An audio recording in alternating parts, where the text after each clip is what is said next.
here today with Mr. Ralph Morrissey.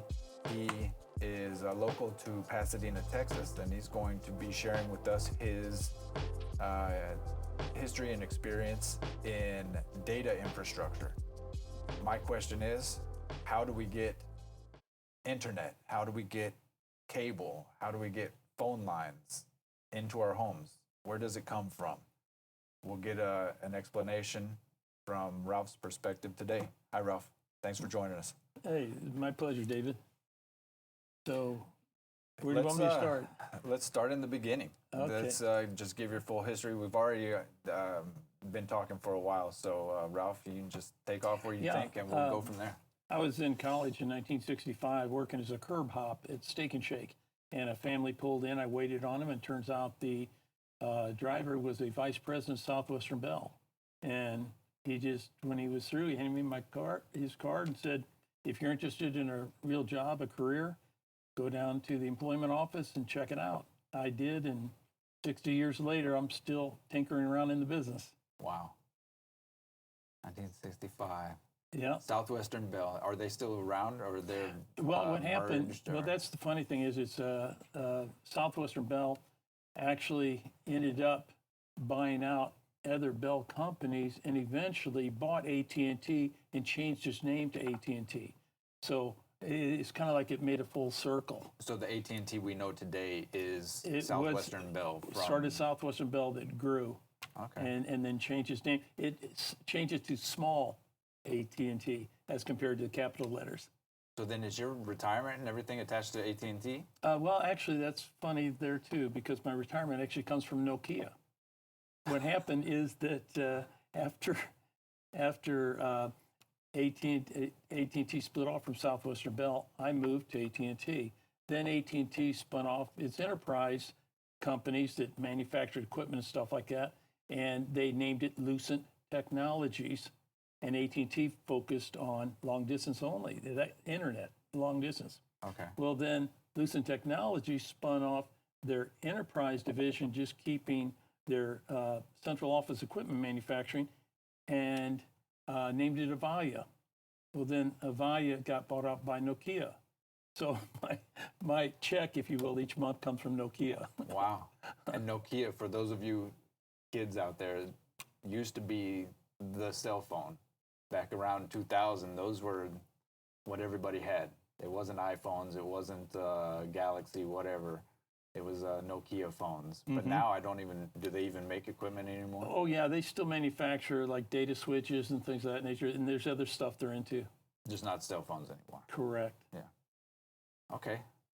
So that's how I got into the business, and I remained a technician, and then up in St. Louis, and then finally the company said, you know what, they're really hurting in Houston for technicians. We need some volunteers to transfer to Houston, and you have until tomorrow to make up your mind. And so I went home and just yelled at my wife while she's in the kitchen. I said, hey, how would you like to move to Texas? She said, sure. And I said, okay. And I started filling out the paperwork. She came in and saw what I was doing. What are you doing? I said, well, we're moving to Texas. Well, that brought out a real serious conversation, but we decided to do it anyway. Yeah. Came down here, was a technician again. And then in 1984, 84, is when AT&T split Southwestern Bell. And I decided to go with AT&T equipment side versus Southwestern Bell, the central office side. And then went into sales and marketing, and then finally went into business for myself. Okay. So you say that there's a central office side and an equipment side. Yeah, Western Electric used to manufacture all the Bell equipment, like that phone there. And there you go. And that's when I started my career, that's exactly what I was installing, those kinds of phones in residences. And eventually they came out with some color phones, which was really cool. But anyway, so I went ahead and I was working on those. And then in 1969, they brought out touch tone.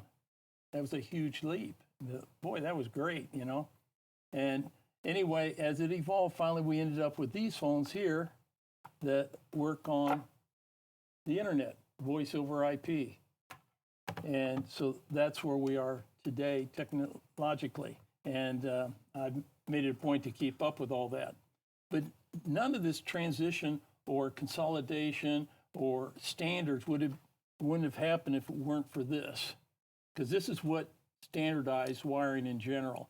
And because you could have a managed structured cabling system, you could have any technology you wanted. It could be analog, it could be digital, it could be data, and therefore it support any technology that as we evolved. This technology came out in the late 70s, early 80s, and once it was made standard, then everything happened. It's 8 wires and 8 pins, and everything we have out there works to that. So this is a female. Yeah, it's called an Cat5 RJ45 jack. And if you notice on the back of this phone, it has 2 of these same RJ45 jacks. So then these are installed in the equipment, and then your Cat5 cable goes in, and the Cat5 can be any type of connection, any type of data or whatever? Yeah, it could be data, it could be analog. We still have a lot of analog today. It doesn't care. It'll handle any technology like that. And now what they do is they keep increasing that. That's Cat5e. They came out with Cat6. Cat5 originally could handle 100 megabit of speed or bandwidth at up to 100 meters. And then they came out with Cat5e, which is 300 megabit for a wire run that's 100 meters. And then they came out with Cat6, which was gigabit. Cat7 is supposed to handle 10 gigabit. Well, I mean, that's like fiber almost, you know? So, but it's still copper wire. And they just, by the way they twist it, band it together, et cetera, they're able to make it handle increase the amount speeds. of data that it can hold. Exactly. and the distance that it can travel. Mm-hmm. Okay, so let's go backwards from my house, for instance. Okay, I've got one of these things we have, generally all of us, we have Wi-Fi in our homes. That Wi-Fi is being generated, the signal anyway, from either you have a modem or a router connected to your modem that's connected to wiring coming into your home with one of these, and either the Cat5 or the Cat6 cables that he's talking about. And then that device, the modem, a lot of the modems now have, have built-in Wi-Fi, or you have a router connected to your modem that then is generating the Wi-Fi signal. And then that Cat5 goes to the wall, or they have other devices there that they have to clean the signals. If it's being provided by AT&T, all right, then you're looking at copper, and you're looking at this type of connection. If it turns out it's being provided by a cable company such as Comcast, it'll come in on coax, which is a totally different wiring scheme. I've got DirecTV in my house too, and it's coax to the satellite, and then they've got a device that's coax in. And so it just depends on what you're, but most businesses are using this, and they're using some form of copper and or fiber to make their connection. And then if you have a cable connection in your home, that coax goes to the back of your modem and provides the data into the modem, and then from there you have these to hook to your routers or whatever. Yeah, it converts from coax into the standard copper. Gotcha. And then so the information comes into the home, and then there's boxes in your backyard or whatever. So that's the last, whatever you said, the line is 100 meters or 300 meters. So then there's a box generally in one of the backyards of the place, or assuming it's a home or an apartment complex, that is like that last line to get to the home from another box in the neighborhood? Right. What it is, usually about every 2 or 3 yards, they have what's called a pedestal. If we're talking AT&T copper, a pedestal, and then the drop wires go from that pedestal to the back of the homes and goes to a protector there for lightning protection, and then from there it's just hardwired to various locations in the house. And then that pedestal has a larger copper cable that goes to a what they call a main distribution panel that is in the neighborhood, and you had a picture of it earlier. that has all these connectors inside, and they place wire connections from wire coming from the central office to wire going to the pedestal behind your house. And that's very labor intensive, and it takes a lot of copper, and it doesn't stand up well in terms of weather and things of that nature. So it costs AT&T a lot of money to maintain that.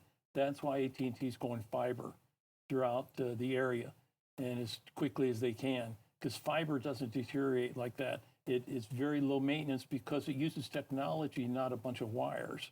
And that glass fiber doesn't corrode it like copper does.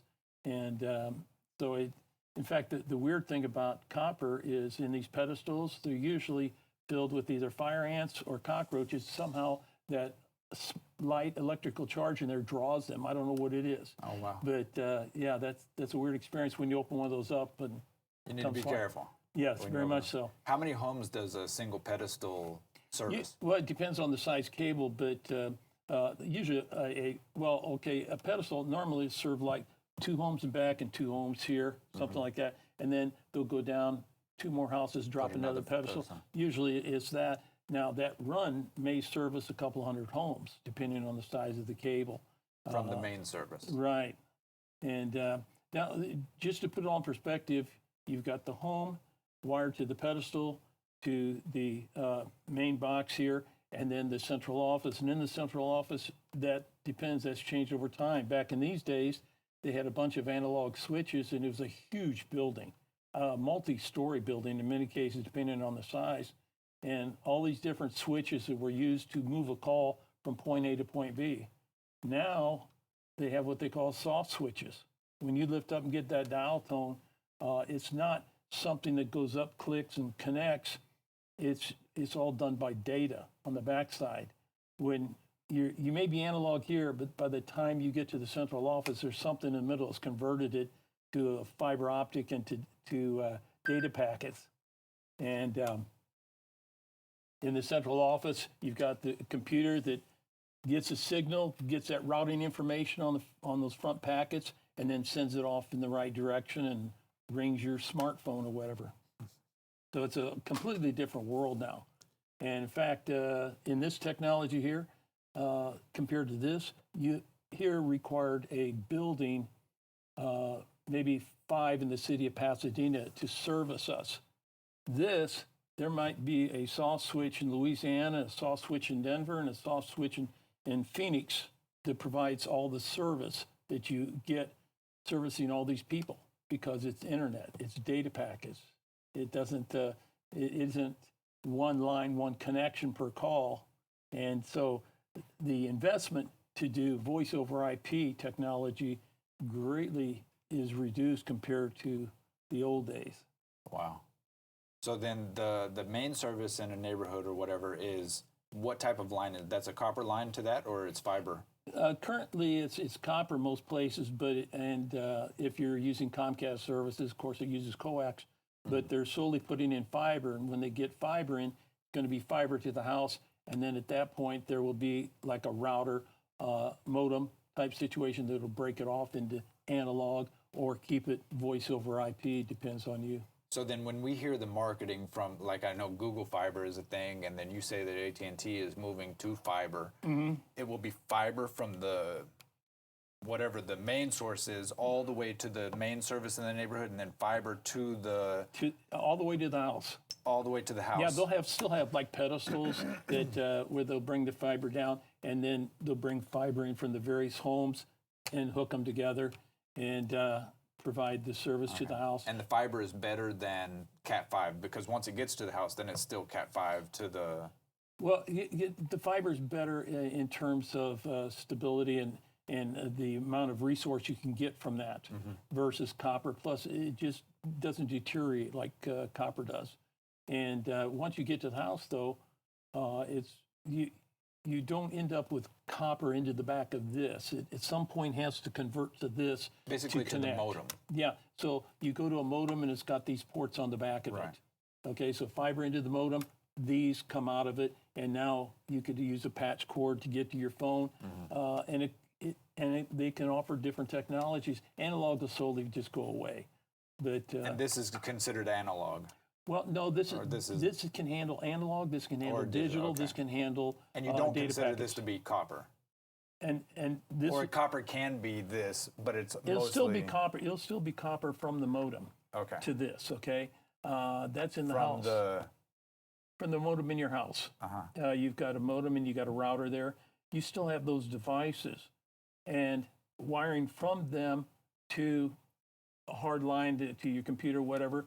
It's still going to use copper unless you decide to go wireless in the house. Then you don't need this. But it's good enough for that last few feet Oh, absolutely, yeah, of whatever. yeah.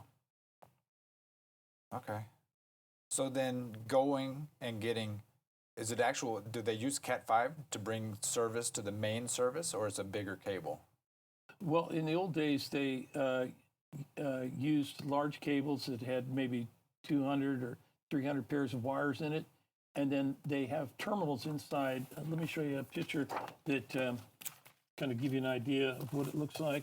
Here's a better picture. This would be a typical panel that you might have where all those wires come in and are punched down, okay? And then what you do is you place cross connections between the various ones so that you connect point A to point B. Like maybe this might be in a local building or something, and there's a business on the third floor, and one of those punchings represents the line going up to the third floor, and the other punching is coming from the central office.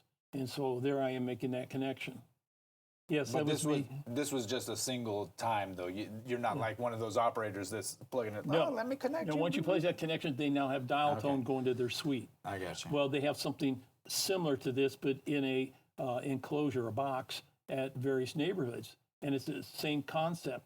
But you can see how labor intensive that technology is as compared to just having, fiber all the way and not having to have these kinds of connections in between. No, because this is even an upgrade in the technology versus having the lady on the line and taking the cord and poking it in the hole and that kind of deal, Well, right? actually, to get from that switchboard to your house, there's something similar to this to make that final connection. That's okay? like the one that I showed you before. Is that what it was? Mm-hmm. Okay. Yep. So this, I've been through all this from here to here, and I'll tell you what, I love this. Yeah. No, I get it. Let me ask you this. This kind of, we're talking about AI these days and this kind of thing. Right. Were there any pushback or people worried about implementing new technology? Excuse me, new technology. Were people afraid of any of this stuff as times were changing and the technology was being brought in? Yeah, in fact, one of the funniest ones was back in the old days, you could call it technology, but the numbers used to be Hudson 74226, okay, or yeah. Hudson, like as in the person's last name? Yeah, or see, it's, well, that was so you the would name have of the to- central office, so you would dial Hudson HU and then 7 and so on. Okay. Well, they decided, well, it's silly to have these names because they really represent digits anyway. H is 4, U is 8, so they just switch it to 487. Okay. Well, I actually got pushback on that because I went and installed the phone and I put 487 or whatever it was, and the man said, that's not my number. My number is HU7. And I said, well, and I tried to explain it to him, and he just had, so I had to get out this and then manually draw the letters on there. Showing his number because he couldn't accept that change in technology. But yeah, a lot of people didn't want to pay the extra $1 a month that you had to pay for touch tone. So they would rather have the rotary phone just for that purpose. Wow. And No, did anyone complain about possibly putting the phone operators out of business or taking away jobs? I'm sure the operators did. Yeah. But no, I think people pretty well accepted that. There's an actual training video on YouTube that explains going from the old style phone where you lift it up and the operator asks for the number to dial phones, and goes through the process of letting you hear the dial tone and explaining how you take it all the way to the finger stop and everything. And I look at that now and I just laugh. But I remember when that came out, there were people who they liked the convenience. Like concierge service, right? Oh yeah. Yeah. Whereas Pick now I up the have phone and somebody's automatically there. Exactly. Yeah. Oh, that's crazy. But as far as moving forward now, I mean, you know, we've got all these things now. People aren't nearly as resistant to these changes, and especially if it saves them money or saves them time, or it's cool. You know, Right. it's a lot easier now. But yeah, there was a bit of a challenge back then. Yeah.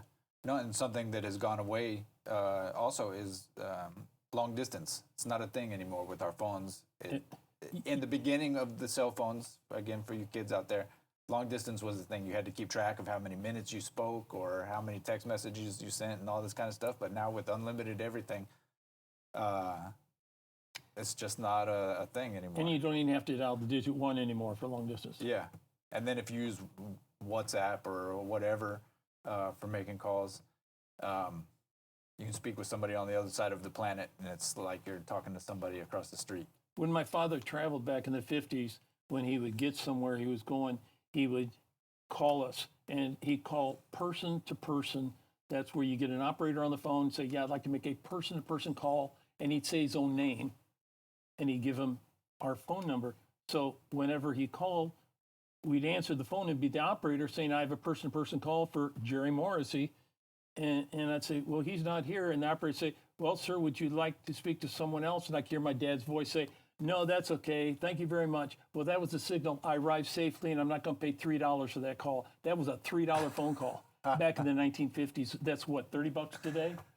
You know? Wow. And yeah, I know it was cheating, but those are desperate times when you have 10 kids, you know. Yeah. No, I remember a commercial, Atta Baby, It's a Boy. Oh, yeah. Remember that commercial? It's Had a Baby, Got a Boy. Yeah, yeah. That one. And those were real stories, Yeah. actually. No, it was different times. Mm-hmm. That's crazy. So, okay, we've followed the signal from the main service. So then, where does this stuff come from? Where does the information? Because there's information coming into our homes as Right. well as us making calls and all of this kind of stuff. So, where's the internet come from? Well, and that really, I remember back in the 80s, late 80s, when they were trying to explain the internet. It was really a difficult thing to explain. First off, it got its start with Bell Labs. Back in the 50s and 60s, Bell Labs were developing this, and then they gave it to Berkeley, I believe, and allowed them then to continue to work on it. But generally speaking, it was intended for government, and it was internal, like an intranet. Right. There was no World Wide Web. And so they were using it for internal communications. Of course, that was really secure, too. And then what happened is that they created a version of, well, I don't want to get into Unix and all that. But anyway, the way it works is that you've got a server. It could be in your house, actually, or what have you.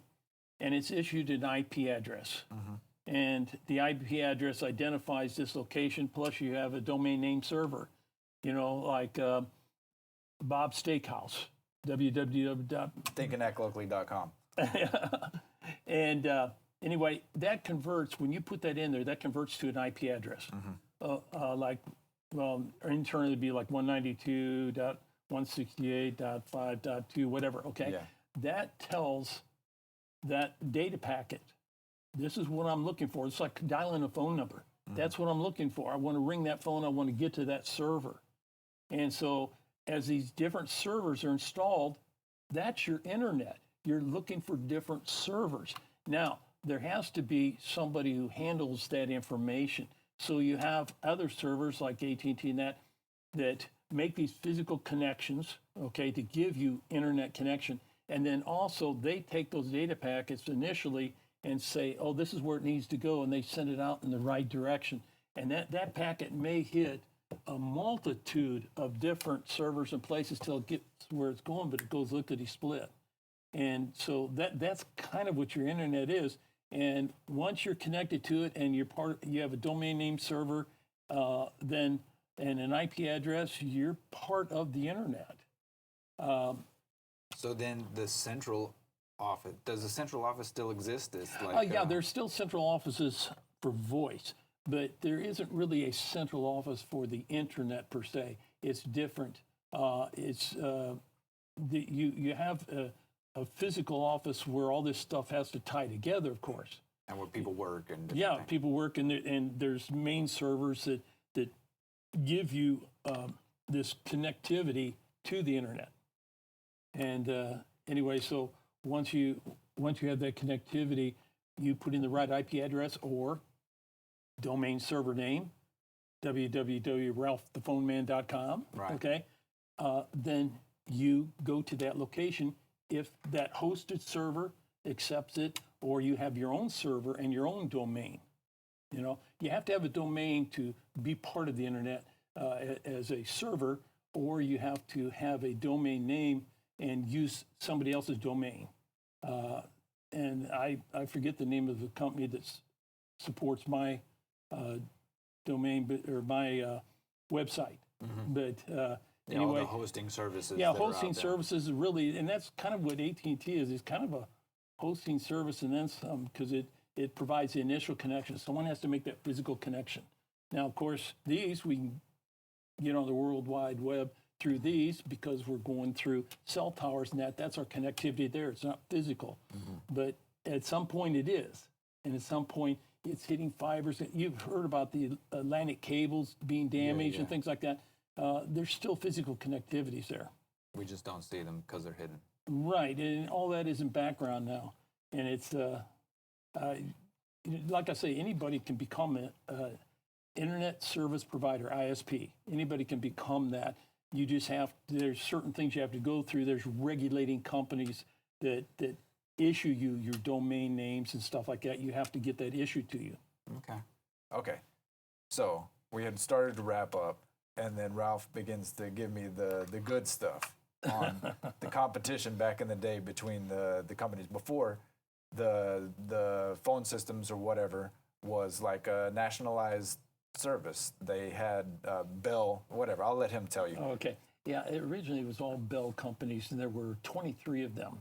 And in each of their territory, they had exclusivity. Now, there was another company called GTE that had some small areas, especially out in rural areas. But generally speaking, Bell companies had exclusive territorial use. And if you wanted a phone, you had to get it through them. It basically was a monopoly, but it was government authorized. Well, that meant that their rates were controlled, just like most electric companies are today.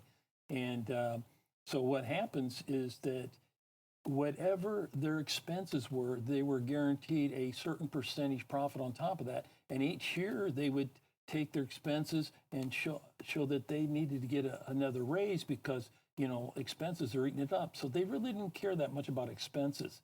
In fact, much like government, when it came to the end of the year, we suddenly found ourselves working a lot more overtime. And it was frivolous overtime. And just like you hear about the government in September, it's like, you know, a garage sale, just buy anything, you know, whatever. That's kind of the way it was with the phone company until competition came in. And then all of a sudden, hey, wait a minute. We've got to watch our bottom line here because we're so overpriced. We're going to have to do something. And that's when they got serious about not only making sure that they ran their business like a business, but also in terms of innovation. We didn't have innovation until competition came along. Everything took 5 years to roll out. And all of a sudden, every 2 years, every 1 year, 6 months, we might see something new. So I tell you what, rolling out competition, best thing ever happened to the phone company. When was it deregulated and when was competition introduced? Okay, deregulation happened in for long distance, 1969, and then for phone companies in general, it was about the mid-70s. And that's when other companies could come into businesses and sell them an internal private business exchange, PBX system, for that business alone, and they would hook to the Southwestern Bell network. So this equipment here made by Western Electric would get replaced by equipment made, could be in the US, could be Japan, wherever. And that's what started forcing Southwestern Bell to tightening the belt and acting like a company, not a government entity that just couldn't care less how much money they spent. Okay. And so then they were selling basically to companies when they would set up a new building for the wiring and everything. Yeah, it was automatically assumed that Southwestern Bell was going to come in, wire the building, rent the equipment. They didn't sell it. They rented it to them. so that it would be monthly payments. Right, And cash flow. these other companies would come in and sell them the system, lease it for 5 years, and cut their costs in half. And then in 5 years, they owned it. Wow. Okay. Huge difference. Yeah. Then anything else that you want to add to that? No, I just that I think that competition is the best thing that could have happened to the consumer back then. I agree. I agree. Monopoly granted by the biggest monopoly, the federal government. Mm-hmm. All right. Well, again, thanks, Ralph, for You're welcome. talking with us, and we'll catch you guys next time. All right. Thank you.